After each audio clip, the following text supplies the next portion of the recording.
Fala galera, beleza? A gente estava discutindo linhas de força do campo elétrico e eu gostaria de continuar o conteúdo aí com vocês. Só relembrando, uma das informações que nós podemos retirar do desenho que nós vemos em relação às linhas de força é que quanto mais juntas estiverem as linhas, mais intenso é o campo elétrico e, obviamente, quanto mais afastadas, menos intenso é o campo elétrico. Então, nós poderíamos analisar um caso onde nós temos duas placas planas, dispostas paralelamente entre si, uma carregada positiva e a outra negativamente com cargas de mesmo módulo. Então, essa aqui tem carga mais que, essa tem carga menos que.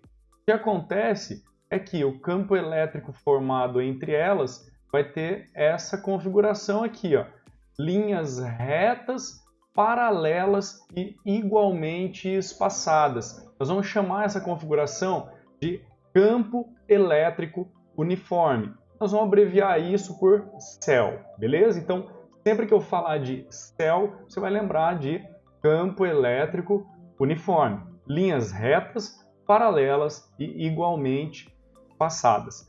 Aqui nessa região, o campo elétrico ele assume o mesmo módulo, a mesma direção e o mesmo sentido em todos os pontos. Por isso, é o campo uniforme, ok? Isso aparece muito em questões de vestibular. Em alguns casos, a carga ela é abandonada aí dentro desse campo elétrico e nós vamos analisar o que vai acontecer com ela a seguir, ok? Bom, vamos dar uma olhadinha aqui nesse experimento da gota de óleo, ou experimento de Millikan. Isso aí é extremamente importante porque ele ganhou o Prêmio Nobel de Física em 1923 devido a ter conseguido determinar a carga do elétron.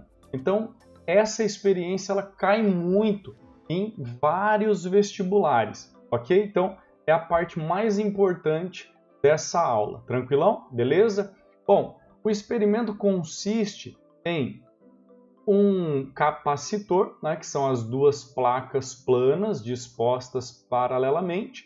A primeira aqui, a de cima, está eletrizada positivamente, a de baixo está eletrizada negativamente, ok? Então, o campo elétrico do mais sai, ele vai descer aqui, ó, de cima para baixo. Aqui nós temos uma tampa, um borrifador e um microscópio.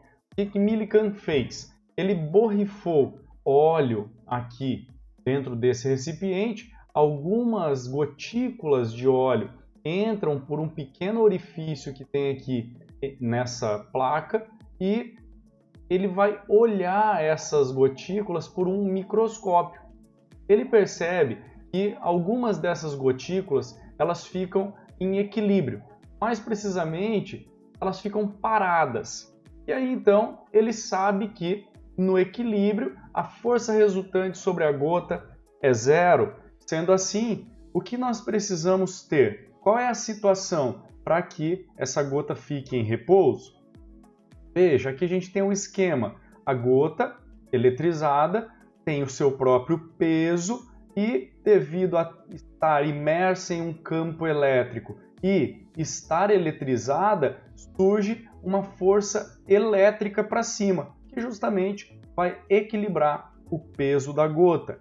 Ele então conclui que, para que a força resultante seja zero, o peso e a força elétrica precisam ser iguais. A gente sabe que a força elétrica pode ser obtida por FEC e o peso pode ser obtido por massa vezes gravidade. Igualando esses resultados, nós temos EQ igual a mg. Sendo assim, a carga da gota é a sua massa multiplicada pelo campo gravitacional dividido pelo campo elétrico. Assim, nós temos como descobrir a carga do elétron. Beleza? Bom, eu gostaria de resolver um exercício com vocês a respeito desse caso. Bom, vocês veem aí o exercício que eu escolhi, está lá na página 163 do livro. ok? E esse exercício ele fala justamente a respeito da experiência de Millikan. Bom, acompanha a leitura aí comigo, o exercício da Mackenzie adaptado. Ele diz o seguinte: Millikan realizou um célebre experimento para a medição da carga elétrica elementar. Um ensaio poderia consistir em equilibrar uma gota de óleo sujeita exclusivamente à gravidade e a um campo elétrico vertical E.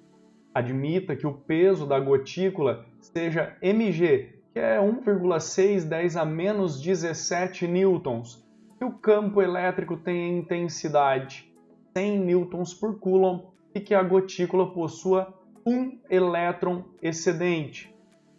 Calcule a carga do elétron e indique o sentido do campo E, se ele é ascendente ou se ele é descendente. Bom, pessoal, o esqueminha é o seguinte, temos aqui o elétron, ok? Forças que atuam no elétron, o seu peso e a força elétrica.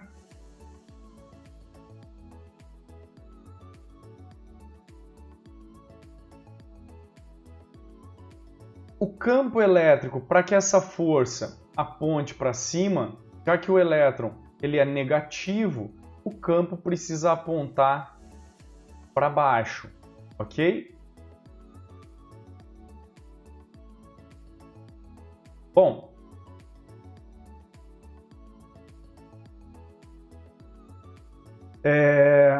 o campo estando para baixo, nós podemos já responder que ele é descendente e para que a partícula fique em equilíbrio, a força resultante deve ser zero. Para que a força resultante seja zero, é necessário que a força elétrica seja igual ao peso. A força elétrica a gente faz FEC, o peso a gente faz mg, no entanto, ele já deu o peso aí para nós, vamos deixar então igual a P. Conclusão, a carga elétrica é o peso dividido pelo campo elétrico. O peso, ele falou para nós, está aí na tela para vocês, isso vale 1,6 vezes 10 elevado a menos 17 newtons pelo campo elétrico, que é 100 newtons por coulomb. Resultado aí para nós, ó, nós temos que a carga desse elétron, ele disse que só tem um elétron ali, é 1,6 10 a menos 17 dividido por 100, que é 10 ao quadrado, dá 10 a menos 19 coulombs, que é exatamente a carga elementar, a carga de um elétron. Veja que eu estou calculando o módulo aí, ok? Então eu vou deixar o sinal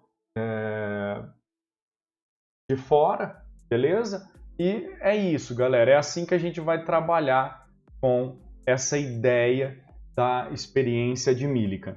Valeu? Isso aí cai muito, é extremamente importante que vocês saibam resolver. E se o exercício ele for exercício aberto, exercício discursivo, eu acho interessante a gente começar com isso aqui, ó, dizendo que no equilíbrio a força resultante é nula.